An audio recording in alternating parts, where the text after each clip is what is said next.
ladies and gentlemen, it's Ukrainian talk show on Pod TV. My name is Sasha Star, and today our distinguished guest is Dr. Jonathan Lockwood. Welcome to the show, Jonathan. Thank you, Sasha. Glad to be here as always. It's always my pleasure. Jonathan, the last 3 days now, 3 days, there was a NATO summit in United States. It's 75 years since the inception of NATO. And surprisingly enough, there is not much coverage in major media, except, it was a summit, it was a good summit, the NATO is strong as never before, and so on. The details, I never really heard the details, except if you're following the Russian and Ukrainian sources. There you will find a lot of details that people here are completely unaware of. And I think to me, the major point is that the NATO is clearly prepares to treat Ukraine as their own war, and to do anything possible and impossible to not just allow Ukraine to survive, but to get Ukraine to prevail and to win this war. Now, NATO countries, they wrapped up production. Forget about the stupid 2% or so on. You know what? I disagree with Donald Trump when he criticized NATO for not paying 2%. First of all, most of the countries did pay their 2%, and now, today, most countries are paying 2%, and some are paying 4% and more. But that's not the point. The point is that I'd like to make that once Soviet Union has collapsed and there was no more Warsaw Bloc, and Russia was weak as never in its history, there was a questioning, I think legitimate question, even on purpose of NATO. What's the purpose to exist? Is to resist Soviet aggression or Warsaw Pact aggression, or both? Now, if there is no Warsaw Pact, if there is no Soviet Union, then what's the purpose? So when your purpose is not even clear to everybody, then you're reluctant to continue to pay 2%. Like, for what? There is no threats, there is no Soviet Union, there is no Warsaw Pact. So that was understandable. However, of course, we know the situation changed in 2014, I would say even in 2008 with the aggression against Georgia. But it was kind of a small and 3-5 days war, and that was all over very quickly. But the 2014 annexation of Crimea and taking over the Donbas territory, that was something different.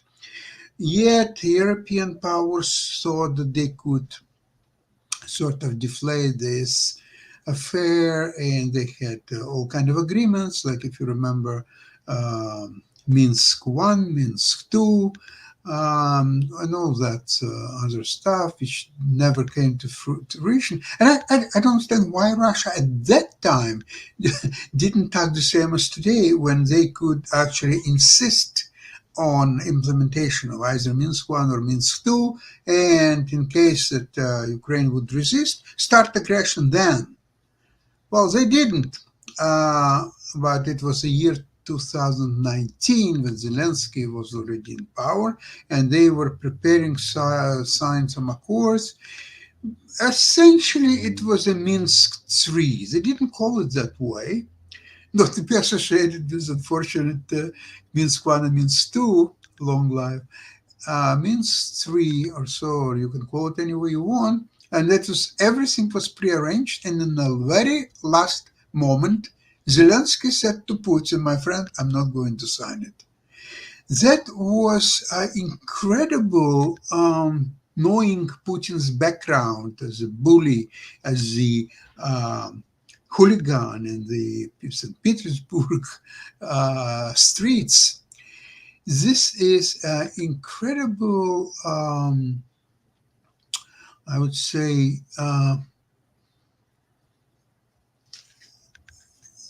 to turn completely Putin's vision of his world and how things are done and arranged and so on. Zelensky is completely different background from Putin. He went 100% against that. And Putin decided then that obviously that will be punished and quite severely. And then we are going into all kind of ultimatums that continue to this day, the full-scale aggression and all that stuff. So today, of course, NATO is paying well more than required 2%. So that's no more the question even, because today there is a reason why NATO countries have to pay. There's another reason coming up. With we don't know what's happened even when Trump will become president. Based on his saying, we can't figure out what's in his head, but in his saying, he and his supporters obviously are saying that there will be no more help to Ukraine or so on. What will be in reality, we don't know. It could be reversed 100% or 50% or whatever. So we don't know that. But NATO to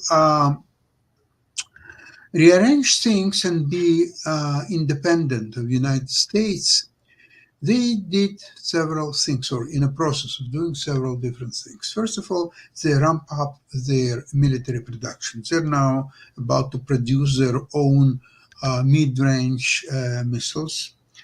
They are changing the structure of NATO. There will be no more Ramstein style of way to delegate and actually manage NATO affairs in Europe. There will be a new center which will be headed by 3-stars general, and it will be not depending on United States. If United States want to participate, it's fine, but it's not going to be American-centered power in Europe. And they are treating now Ukraine as their own. Ukraine is a European country, unlike Russia. Ukraine was in European tradition, cultural, religious, and any otherwise, unlike Russia. And therefore, if I even remember when I just came over to Canada, and I had to, from time to time, fill up different documents. And the place of birth, I always have written Odessa, USSR. Because although Odessa is part of Ukraine and always was, Ukraine didn't have its independent status at that time. It was recognized, okay, there is Ukraine, but that's about it. They didn't have their own army, didn't have their own institutions or anything like this. So if I would say Odessa, USSR, it brings up the kind of a, I would say, system. What exactly are you and what's your government at the time or so on. But starting in 2014, it was Odessa, Ukraine. Although Ukraine became independent in 1991, but there was no strong identification of what's the difference exactly between Russia and Ukraine. They're developing more or less the same lines and so on, and they're kind of mixing together for most of the time. But 2014 changed all that. So NATO is now developing its own policies, its own style of management, and it's taking all European affairs in their own hands. I think it's reasonable, provided that they will follow up the course. They will indeed start to, or will develop eventually this mid-range missiles. And they will provide Ukraine with all possible assistance what they need right now. And the other thing is that there was a very robust discussion about the way Ukraine could become a member of NATO. Because now Putin repeat in some of his ultimatums that this temporary peace will be there, but if he is not satisfied with all the conditions that he will put upon Ukraine, then obviously they will invade Ukraine second time, and this time it will be final What I don't understand, if he thinks that way, and quite possible he is, why he is declaring that? What's his purpose? Just intimidation, or he's complete psychopath? He doesn't care anymore what he says and what he does. It's very difficult. Jonathan, the floor is yours. Please address everything. You can disagree with me 100%. I've been waiting for you to toss the grenade in my direction. Yes. Okay, thank you. I'll tell you. Well, for one thing, if people who had read my book back in 1993, The Russian View of U.S. Strategy, I had pointed out in the beginning of the book that Henry Kissinger saw this situation coming. He asserted that even though right now we should be wary of that Russia will eventually begin to reassert itself due to its great size, due to its resources. It will inevitably begin to reassert itself. We should not assume that Russia is going to remain quiescent or helpless forever. That's it. And I agreed with that, and especially because Russia still had in its possession, or was in the process of regaining complete control over its nuclear arsenal, the former Soviet nuclear arsenal. And during the Cold War, the Soviet Union regarded its nuclear arsenal not only as one of the forces cementing the Federation, cementing the Soviet Union, but also giving it great power status. Boris Yeltsin had stated in 1994 in a speech to the Russian Duma that the only reason Russia is considered a great power is because its armed forces have nuclear weapons. About a more frank statement you could not possibly find. And that is central to, and because the Russian concept of security is bezopasnost, which is without danger, that is a more absolute and aggressive concept of security than we in the West are used to. When we think of security, we think of relative freedom from immediate threat, freedom from immediate danger. They say their concept is without danger, absolute. In order for Russia to feel secure, its neighbors must be made to feel insecure, subordinate, quiescent, or conquered. So, that includes Finland as well? Well, Stalin found out that was a much harder nut to crack when they lost over 200,000. They lost over 200,000 soldiers in the Winter War of 1939. Very quickly. Very quickly, too. In a matter of a month and a half. Mm-hmm. So it was, and the Finns. Hold on, Jonathan. But do you know that they lost 4, maybe even 5 times more people in Ukraine now than in Finland? Yes. Oh, yes. So they're learning a much harder lesson, and well, certainly we in the United States, most people in the United States, and certainly the vast majority of people in NATO, although a greater number probably realize this, is that they did not have the same sort of threat. They basically were able to subordinate. Well, how shall I put it? They really was a very. They were able to inflict great casualties, and they were able to suppress. But the fact of the matter is that that Russia now has this this ability, this desire to restore the former Russian Empire. And their main means of doing so is their nuclear arsenal, their nuclear missile arsenal, which they use as a means of threatening the West, intimidating the West. And so this is a very awkward situation. But NATO has learned the lessons. They remember the lessons of World War II. They remember the price of not resisting promptly aggression by Nazi Germany in the phony war of 1939-1940. So now the NATO has effectively learned its historical lessons and is preparing to act independently of the United States, and hopefully at best with at least the firm's logistical support of the United States or increased numbers of weapons. And if the Department of Defense decides to enhance its ballistic missile defenses, to create that worldwide strategic defense matrix, wisdom, that would be designed to neutralize the nuclear arsenals of Russia, China, North Korea, and Iran. Then this would be the perfect asymmetric response to Russia's aggression, and it would neutralize their main means of leverage, and it would provide the basis for creating indefinite strategic stability for Europe and NATO. Jonathan, when you mentioned that Russian nuclear arsenal is a cornerstone of Russian ability to fight for its dominant position in the world affairs, there is something else going on of very few people are aware maybe of. The Russian web of spies and terrorists sponsored by the state. In fact, there was a try to kill one of the German nationals who is in charge of factories that would produce weapons for Ukraine.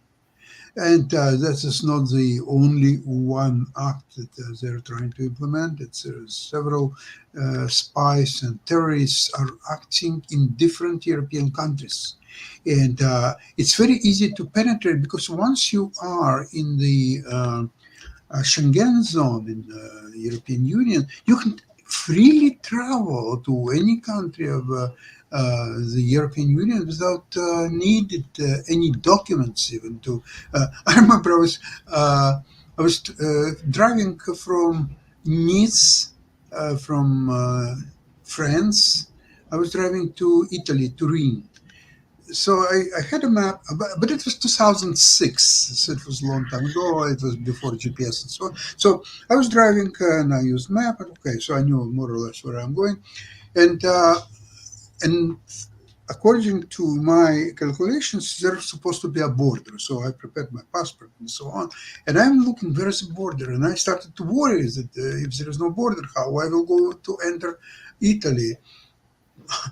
Okay, so I kept driving, and all of a sudden, I finally noticed that all signs, instead of being blue, they became green. So, so I figured out that, now I'm in Italy. I'm in Italy now. So that was really funny, and that's why this Russian nationals, once they are in, and they can enter the European Union. Maybe it's through Hungary, maybe it's through some other obscure countries, not necessarily Germany or France, but through some other countries. But once there, they can freely to travel without worrying, even being investigated and show the documents or so on. So this is a clear and real danger, really, from this Russian terrorists and spies and so on. And of course, they're all supported by states, so they have almost unlimited means to do their acts or so on. Now, I found very interesting details that the upcoming English Minister of Foreign Affairs, he was he was a lawyer of widow of Alexander Litvinenko, who was killed by Russian polonium experts. And actually, this is how he's a lawyer. This is how he found his way to fame, by providing legal services to widow of Litvinenko. So he definitely has background of what Russia is, what it's capable of.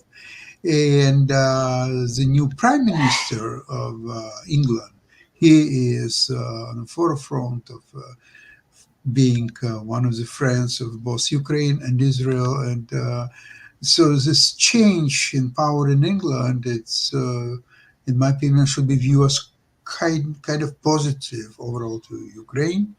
And at least that's what I hear. So the Russia is becoming a huge headache for all progressive humankind and for European Union and for US in a way too, because when you're talking about all this web of spies and terrorists, how you can insulate United States for not getting these actors inside the country and more importantly operate inside the country. I would say that the proper model for the United States to adopt in the rest of the 21st century with respect to NATO is that it should adopt something similar to the policy that Great Britain adopted vis-a-vis the continent of Europe in the 18th and 19th centuries. Essentially, Great Britain adopted the position of being a balancer. If you look at balance of power theory, essentially England would ally with whatever powers were needed to prevent any one power from dominating the continent of Europe.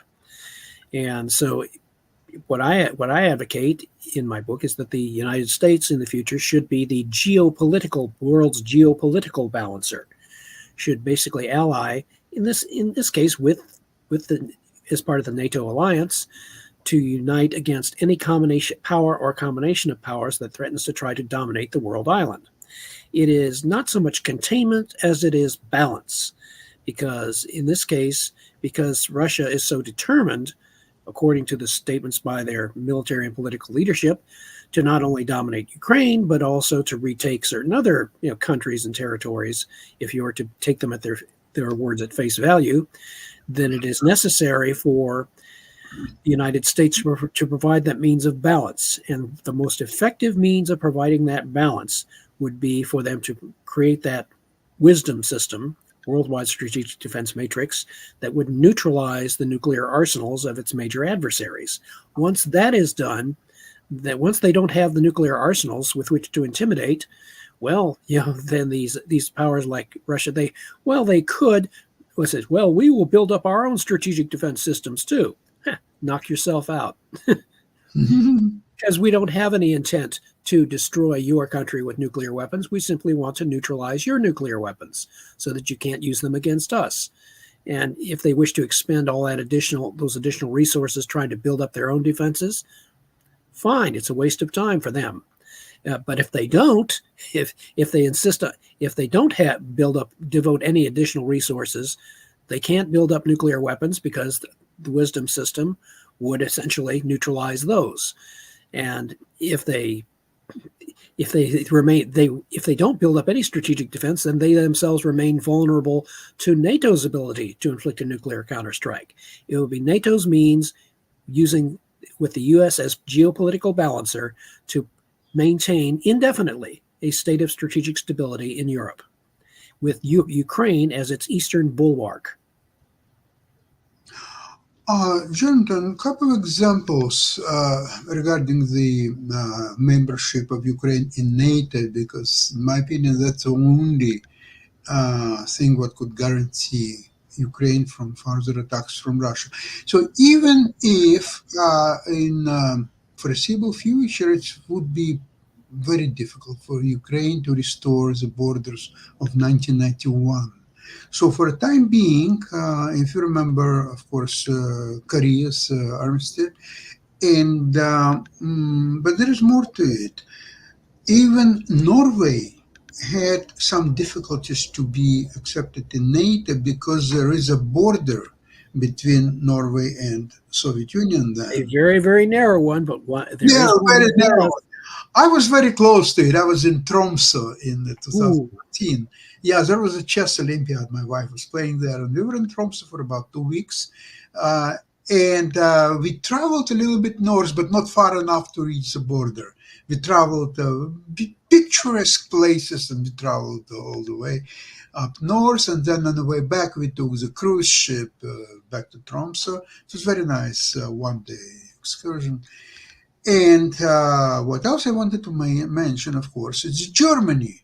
The Germany which was divided in two by Federal Republic of Germany and Eastern Democratic Republic. Yeah, German Democratic Republic, yeah. German Democratic Republic.